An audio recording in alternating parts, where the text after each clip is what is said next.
wake up each day, your laughter lingers in every ray. Unstoppable with Dr. Paulette Scott, where faith, healing, growth take root. I'm your host, Dr. Paulette Scott. I am a widow, mother, grandmother, author, digital entrepreneur, respiratory therapist. This podcast was created for anyone who's rebuilding, rediscovering, or simply learning to live again after life's hardest moments. This podcast is dedicated to the love of my life, the memory of my best friend, my husband, my prayer warrior, my prayer partner, and my life partner. Each week, we'll dig into stories of resilience, business, healing, and faith, all designed to help you grow through what you go through. Life will try to break you. Trust me, I know. I've been through it. I know it all too well because it tried to break me. I lost my husband, my best friend, and the foundation of my world, but I refuse to stay down. Unstoppable is more than a podcast, it's a movement. I created it alongside my business rooted in growth. The mission of this show is to show us where faith meets resilience, where struggling transforms into strength, and where we plant the seeds of legacy that outlive. This episode is incredibly special. We are joined by an extraordinary woman whose compassion, wisdom, and clinical expertise has helped countless individual couples and families find healing. And she also has poured into my own healing journey. After the loss of my husband, family helped me welcome the incredible Felicia Smalls, MSW, LSSW social worker. I just had to get all those initials in there, Felicia. I am so glad you're here. Welcome. Thank you. Thank you. It is a personal pleasure to be here. Thank you for having me. Thank you so much. I'm so glad you're here. And family, I don't want to go, I'd be remiss to not mention Miss Felicia is a clinical social worker with more than 25 years of experience servicing communities across North Carolina, South Carolina, and Virginia, right, Felicia? Yes. It's so many children, teens, adults, families through trauma, grief, major life transitions, mental health challenges, crisis. Felicia, you do it all. She previously a mental health clinician for Guilford County Schools, right? Am I correct? This is amazing. You're an amazing lady. And I am so glad to have you here to share with everybody, like not only my journey that I've taken on and you are constantly helping me get through it, which is why I have the strength to do this podcast. May I add to that? That is because of you giving me the encouragement to continue to allow my pain to be my purpose. I thank you so much for that. And I just want to kind of get into, Felicia, if you could a little bit just share with us about what it is your practice you do and within the community. What all are you doing right now? Okay. I have a private practice and I serve individuals, adolescents, children, seniors, couples, families. I do it all. And usually therapists have a niche or they have what they call their favorite. And I think all the above are my favorite. Everyone has their own journey. Everyone has their own story. And I am blessed and fortunate to be a part of it, to be allowed to be a Yes. part of it. So I work with a plethora of people and I enjoy each and every one that I work with. Yes. Wow, that's amazing. And you've been doing this 20? I've been in the field for 25 years. I've been doing individual therapy since 2010. Since 2010, Yeah. I've worked in the field of social services. I've worked in group homes. I've worked in Department of Social Services. I've worked with adoptions and foster care. I worked with public assistance and Medicaid and food stamps when food stamps was still a stamp. I've worked Wow. all the way through the system. Yes, absolutely. Wow. That is amazing. So Yeah. your work as a licensed clinical social worker is rooted in a mission of connection, foster resilience, and hope through Grace for Today's counseling and community services. What is the single foundation or purpose, I should say, that guides your practice? And what does the name Grace for Today signify about your approach to helping people? Well, that was one of the hardest things to come up with, the name of my practice, and it took a while, and it took family, it took friends, everybody had their say and input. And I finally got to, I said, first of all, I want people to have grace for them because we don't usually have a lot of grace for ourselves.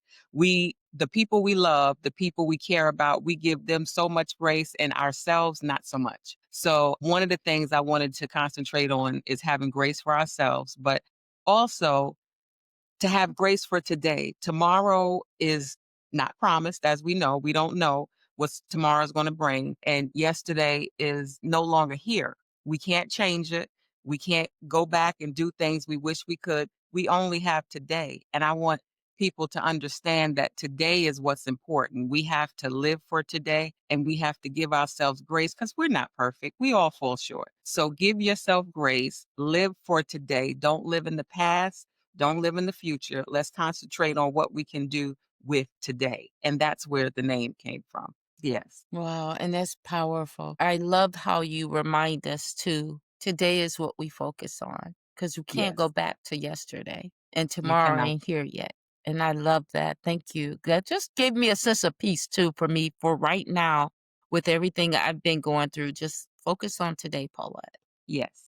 Thank you. Day by day, day by day. Yes.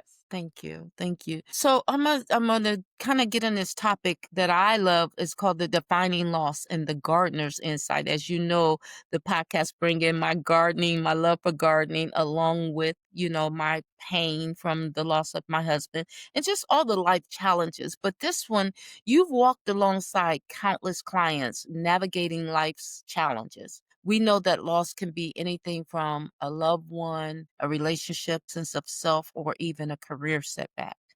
Can you share a moment of profound personal loss that triggered deep grief for you? I can. I can. And on August 28th, 2020, in the middle of the pandemic, I lost my dad. It was a sudden loss and it was extremely, extremely hard for me because now the teacher has to walk in her lessons, right? Because that was Yeah, something that hit so hard. The whole family hard, but my father was the captain of the ship. You know what I mean? He was the one that held it together. Losing him was, and still is such a pain point in my life. And I struggled to listen and to remember everything that I had been taught, that I had learned, that I was teaching others because I was in it's unfair. I don't like it.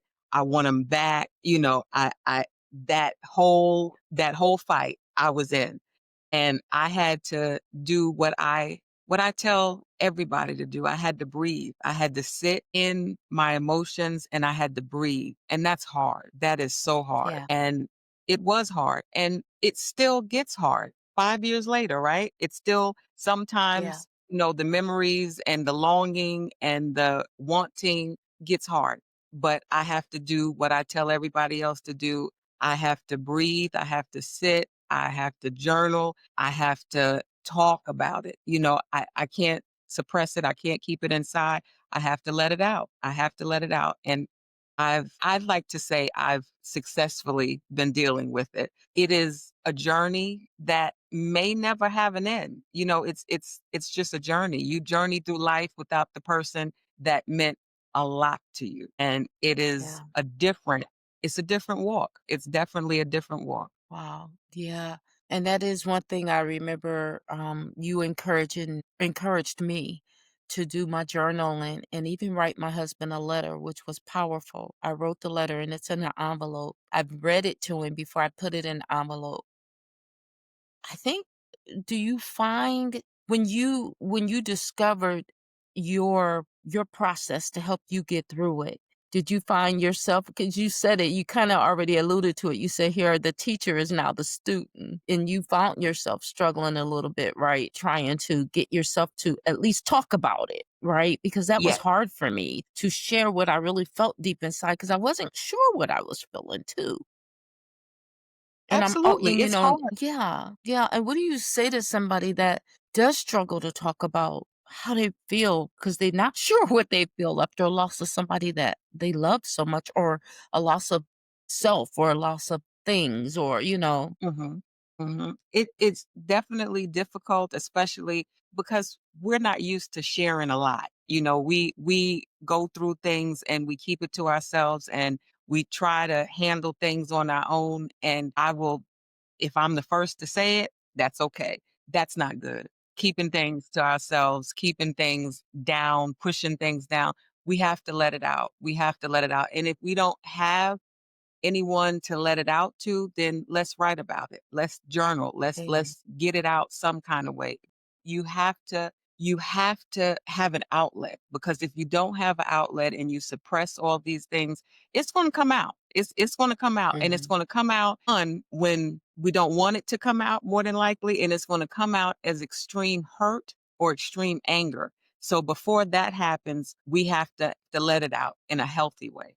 And Right. therapy is one of the healthiest ways that I know. You have someone that is non-judgmental. You have someone that can help you navigate what you're going through or what you may go through. You have someone that has the ability to help you gain coping skills to deal with what you're Yeah. dealing with. And sometimes just to listen, just to listen to what you are feeling, what you are saying, and to let you know that this is not an abnormality. This is not, you're human.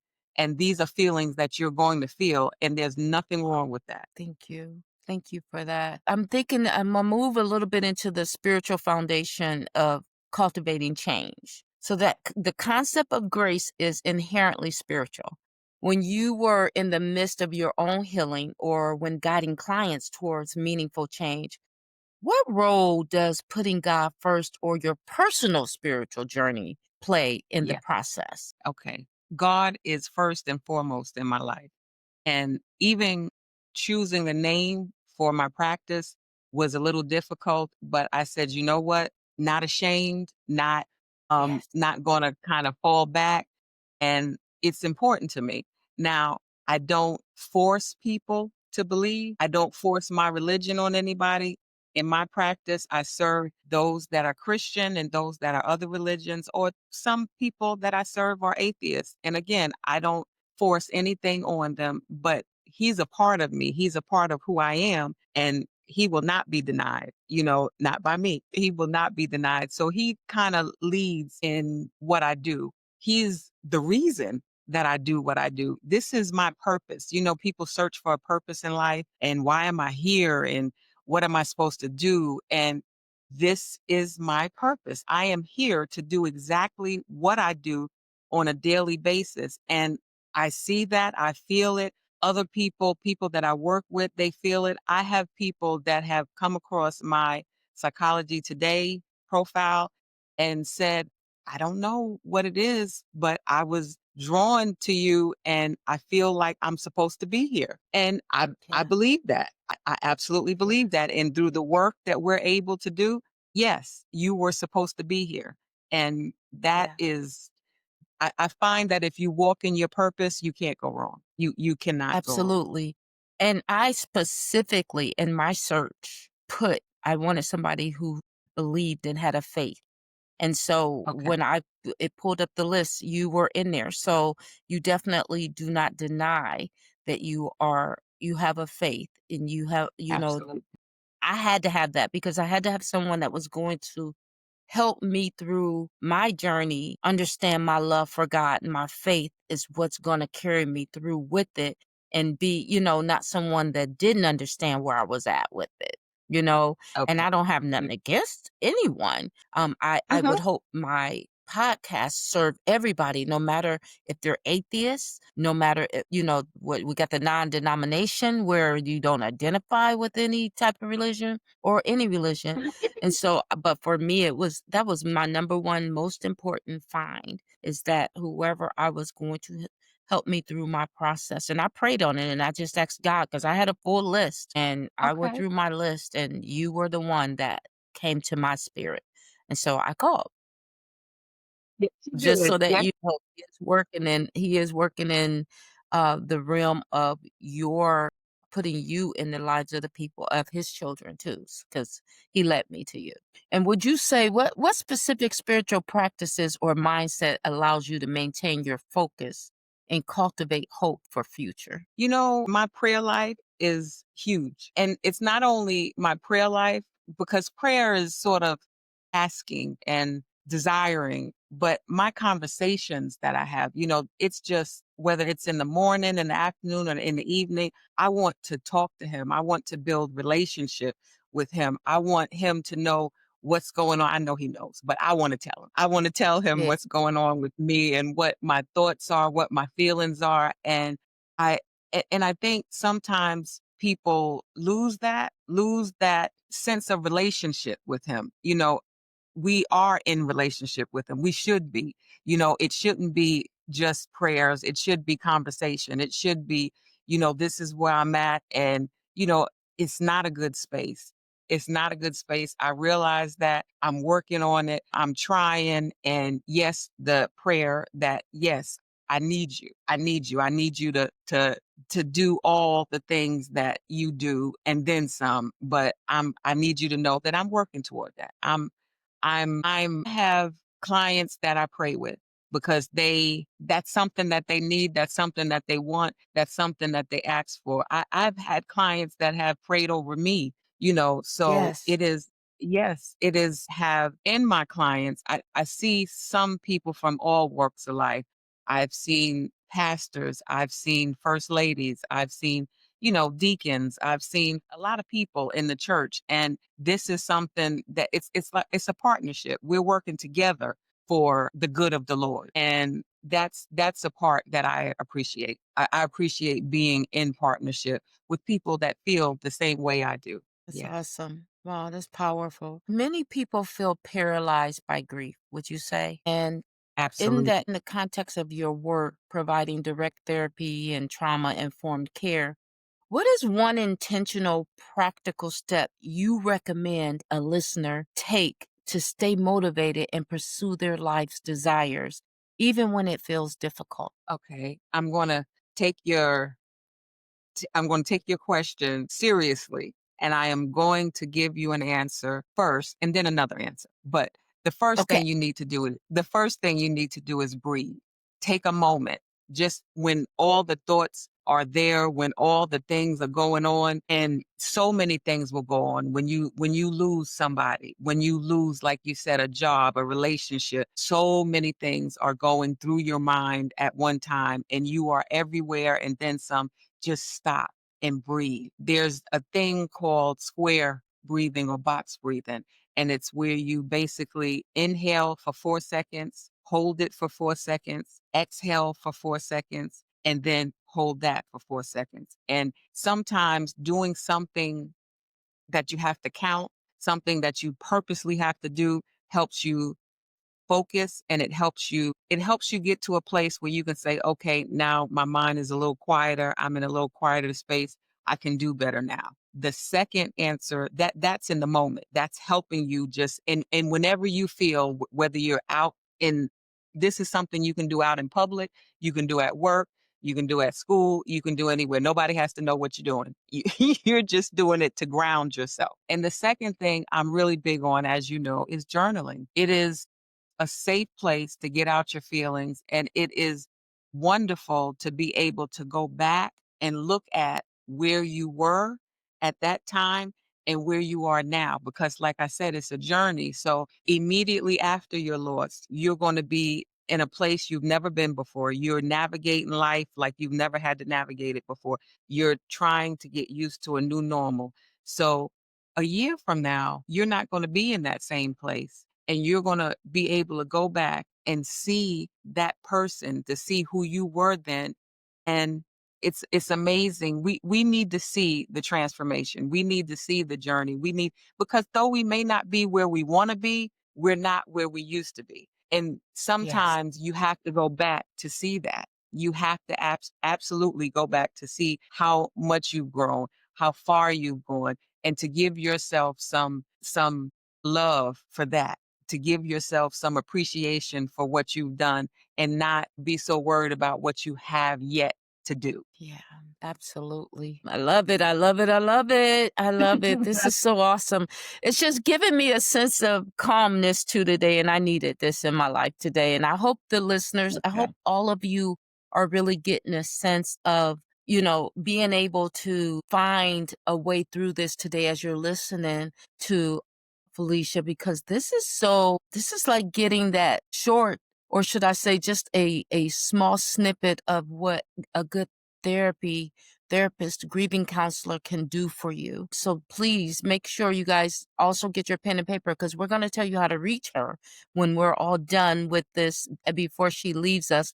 Not only that, you will absolutely be able to find her contact information on Unstoppable website. Okay. So you'll be able to reach her. So Felicia, the enduring harvest purpose for pain is our next topic. So we're looking across your career in the vital mission of Grace for Today counseling. What is the single most important lesson you would share with our listeners about how they can use empathy, culture sensitivity, and self-compassion to turn their weeds of grief, there's that gardening word, into an enduring garden of purpose, and to live their lives Wow. with absolute conviction? Love that. I love the question. I love all the context in it. And the one thing that I say, and it's a big part of my practice, it's a big part of who I am, is we have to show ourselves grace. We have to show ourselves grace. We pour into so many people. We pour into so many things.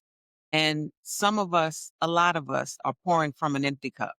There's nothing there. And for us to do all the things that you mentioned, all the things that you said, we have to have the ability to pour into others, to go to work every morning and do what we need to do to take care of the kids, to take care of our families, to go grocery shopping. We have to have the wherewithal to do that. And to do that, yes, we love for other people to pour into us. That's wonderful. But the most important is for us pouring into ourselves. We have to pour into ourselves. We have to find the things, the people that make us smile, that make us feel good, that fill us up. And so many of us are so caught up in life because, as my students say, life be lifing.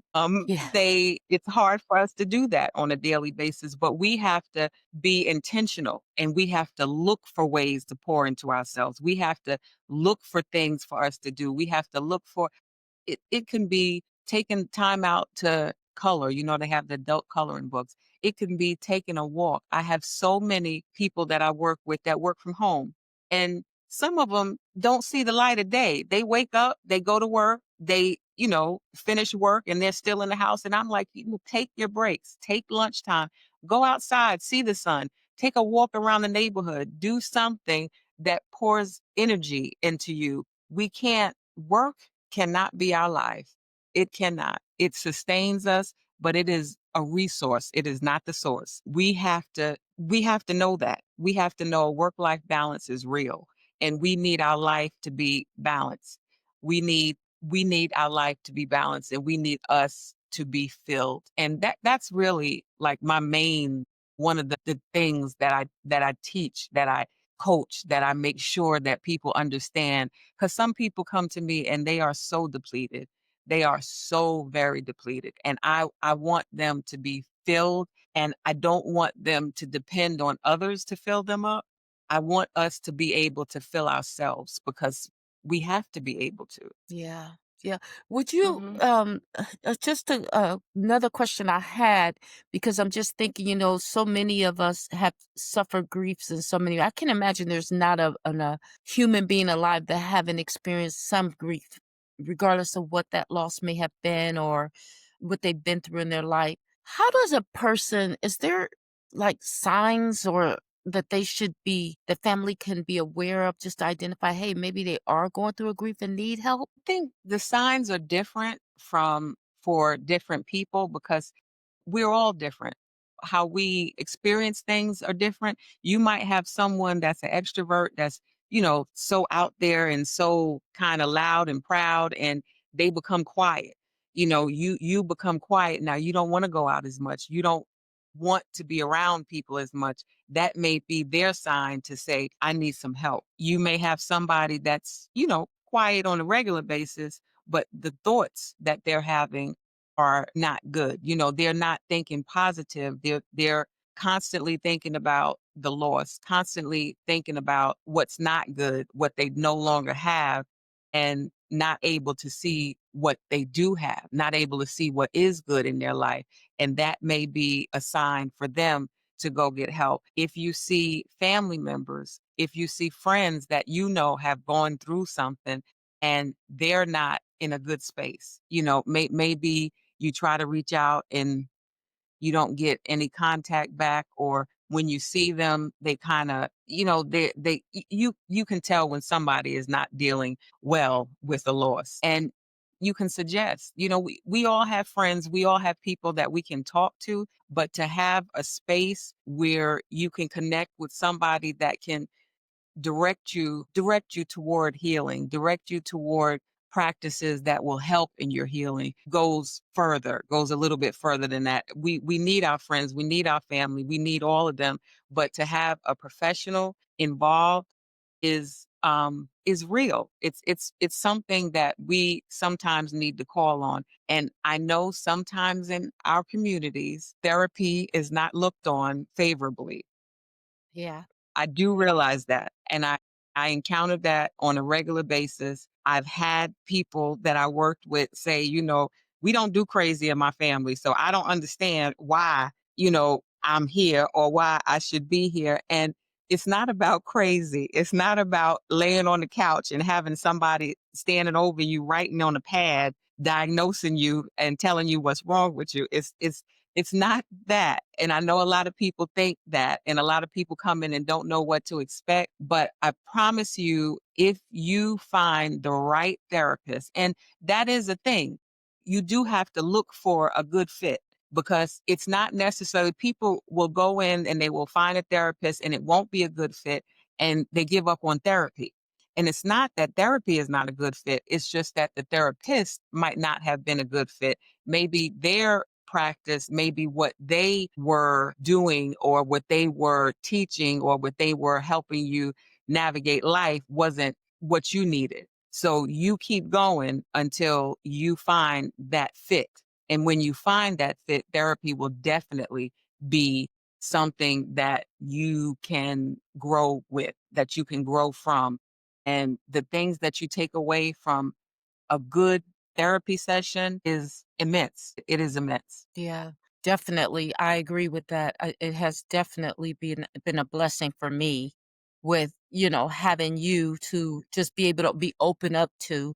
And I've encouraged our children to also have that therapist that they can sit and talk with and really be open, because it's all a part of our healing journey, right? And I want to be healthy and I want them to be healthy with what they've experienced and what they're going to continue to experience through life. And do you think that you find a lot of people just aren't comfortable with being open about what they're going through?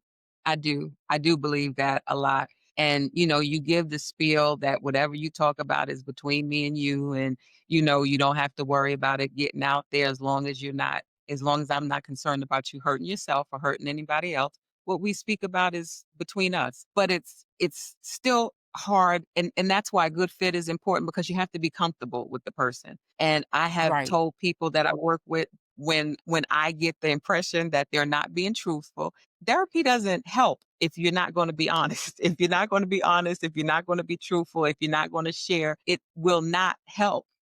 It's a place where you can be you. I have people that come in and say they say curse and they're like, "Oh, excuse me, I'm sorry." No, if that's who you are, that's who you are. If that's how you express yourself, that's how you express yourself. It's not, I'm not going to be offended. I want the true you. I Authenticity. want you. Yes. Yes, the authentic you. I want to know you, because that's when we can grow. That's when we can, really learn and really get some work done. And some people do find it difficult. A lot of people find it difficult. I call my couch the strong friend couch, because everybody that handles everybody else's problems are the ones that end up seeing me. And they're the people that are not used to seeking help, that are not used to getting Mm, help. So they're like, this feels, strange. I'm used to being the one that's helping. I'm used to being the one that's teaching. So this feels strange and it takes a little while, but they realize that while it feels strange, it feels good. It feels good to be supported. It feels good to have someone listening to them. It feels good to have someone helping them work things through and work things out. Does. It absolutely does. I have to agree with that.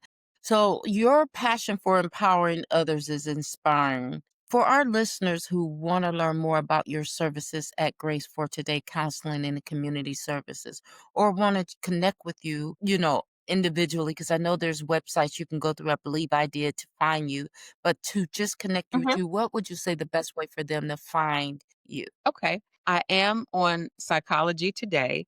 I have my own website, which is gracefortodaycounseling.com. And it's just spelled out like it is, gracefortodaycounseling.com. You can reach me by email. My email is fsmalls, the number one, at gmail.com. And the number to my business, my practice is 33653. Accept most major insurances, including TRICARE. I'm trying to think what else, what other information. I'm do Do we do need a physician order or anything to go with you? not at all. Not at all. Okay. It is most insurances, mental health coverage is part of that. And you can contact me. I'll let you know if I'm in network, or you can go through their website and you can call the number on the back of your card and find out if I'm in network. And even if I'm not in network, I also do private pay and I also do sliding scale. I'm on there is organization called Open Path that I believe is wonderful. It is for people that are either uninsured or underinsured, meaning they can't afford their deductible or they can't afford what that is. And it's a Mhm. website and it's just openpath.com, and it lets you find therapists, counselors that are willing to take clients on a sliding scale. I am on that website Okay. too. Absolutely. So if you don't have insurance and you still need, you're still in need of therapeutic services, definitely go to Open Path. And this is a plug for them because I think they're wonderful. They and they're all states everywhere. They have where you can go to them and find a therapist that's willing to work with you on a sliding scale basis. And I work on with certain clients on a sliding scale, and I also do pro bono. I take a certain amount of clients per month that I see for nothing because I believe that mental health is so important that everybody should have access to therapy. Absolutely. Everybody should have access. Money shouldn't be determined whether or not you get the help you need. Wow, absolutely. And that is so powerful to know. So, to our listeners and viewers out there, you see there is help. She's giving you multiple websites. I'll make sure that I also list it under the video if you are watching on YouTube. And again, you can reach out to Miss Felicia in order to get her contact information for more information for your own help. My biggest suggestion to our viewers and listeners is seek it, because no matter what life happens, it happens and you're going to need a way to work through it. And if not, if you don't get the professional help, we find ourselves leaning to the wrong direction to get that help and healing. And we'll start looking at something that's just going to draw us deeper and deeper into the worst path in life. Alicia, thank you so much for pouring so much wisdom, compassion, and truth into this conversation. You have blessed our audience today and offered tools that will help so many people on their healing journey, especially that breathing one and in that journaling and giving themselves grace you mentioned multiple times. And we thank you. Is there any final, like if you were to give a final word to all of the listeners and viewers out there that are going through something and ain't sure how to start finding peace through it, what would you be your biggest advice for anyone out there, even if it's they lost themselves or lost a home or a job? What would be the biggest advice before they turn to drugs or alcohol or, people who they can't trust? My strongest piece of advice would be to have the belief in yourself that you can do this. You can do this. We can do hard things, and think back to things that you have overcome. We've all overcome something. We have all in our lives overcome something, even adolescents and children, because some of the children that I have worked with are the most resilient people that I have ever met in life. But we've all overcome something. And if you can think back to a time when you thought that this thing was bigger than you and this thing was going to take you out and it did not, just know that this new thing is not going to take you out either. You'll be able to work through that. You will be able to become stronger on the other side of it. And it's the positive coping skills that are important. Unfortunately, we're going to cope. One way or the other, we're going to cope. We just want to cope positively and not go to the negative coping skills. So that's why it's important to sometimes get help so you can learn the positive coping skills, because sometimes, drinking, sometimes just some things are not good for us. And that's what we lean to because we feel like this helps. Positive coping skills will help so much more. And I just want Yeah. people to understand that they can do it. When you are in your deepest despair, know you can do this. You can definitely do this. And one of my favorite Bible verses, I can do all things through Christ that strengthens me. That Mm, is the core of who I am. And you can do this. You can absolutely do this. And even if you don't believe it, say it. Say it on a daily basis. Say it when you're feeling down. Say it when you're feeling like you can't. I can do this. I can do all things. And keep saying it until you believe it, until you can see it, because you can. And that's, I guess, what my final thought is. I want everybody to believe that you can do this. You can absolutely do this, and you will do this. wow, powerful, powerful, powerful. Thank you so much. And family, with that being said, this was very, very special. Oh, I'm so glad you were here.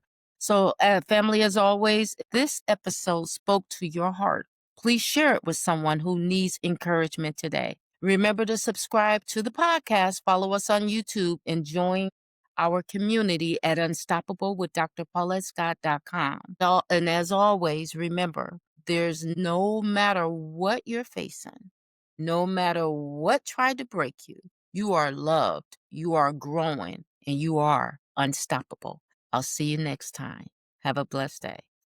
If you were empowered by today's episode of Unstoppable, please become a subscriber on our YouTube channel and also click the notification button. That way you are notified the next podcast drops. Also, please visit us on our website at www.unstoppablewithdrpaulescott.com. On our website, you will see upcoming guest speakers. Remember, you can also catch our audio on Apple Podcasts, Spotify, Amazon, and all the other major audio platforms. Thank you for joining Unstoppable with Dr. Paulette Scott. Until next time, stay blessed and stay prayed up on purpose. I search for your smile in shadows and light, but the emptiness whispers